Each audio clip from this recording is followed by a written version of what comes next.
Hi friends, இப்போ வந்து தீபாவளி வருதில்ல, அதுக்கு ஒரு இன்ஸ்டன்ட் ஃபேஷியல் பேக் தான் போட போகிறேன். என்னென்னு பார்த்தீங்கன்னா, இட்லி மாவு தான் எடுத்திருக்கேன். இட்லி மாவில் வந்துட்டு ஃபேஷியல் பண்ணும்போது ஃபேஸ் வந்து அவ்வளோ ஒரு க்ளோவிங்காக இருக்கும். இட்லி மாவு ஒரு 15 நிமிஷம் ஃபேஸில் போட்டு அதுக்கப்புறம் நார்மல் டேப் வாட்டரில் வாஷ் பண்ணிங்கன்னா கருப்பாக இருந்தாலும் கலராக இருந்தாலும் ஸ்கின் வந்து பார்த்திங்கன்னா நல்லா க்ளோவிங்காக அழகாக இருக்கும்.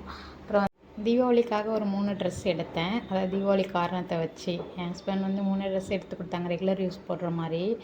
2 ட்ரெஸ் வந்துட்டு முன்னாடி வந்துடுச்சு, தீபாவளி ட்ரெஸ் மட்டும் இன்னும் வரலை எனக்கு.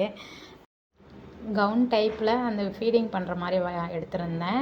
இது ஒரு மாடல் எடுத்திருந்தேன். இன்னொன்று வந்துன்னா கீழே வந்துட்டு பாட்டம் வந்து அப்புறம் மேலே டாப், அதுவும் வந்து ஃபீடிங் பண்ணுற மாதிரி தான் எடுத்திருந்தேன். ஃபைனலாக வந்துட்டு தீபாவளி ட்ரெஸ்ஸும் அப்புறம் வந்துடுச்சு. இதுவும் வந்து அம்பர்லா டைப்பில் கவுன் டைப் தான் இருக்கும்.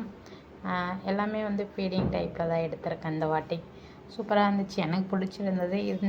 இதோடைய டீட்டெயில்ஸ் வேணுன்னா கமெண்ட் பண்ணுங்கள், நான் உங்களுக்கு டிஸ்கிரிப்ஷனில் உங்களுக்கு கொடுப்பேன். நெக்ஸ்ட் வீடியோ பார்க்கலாம்.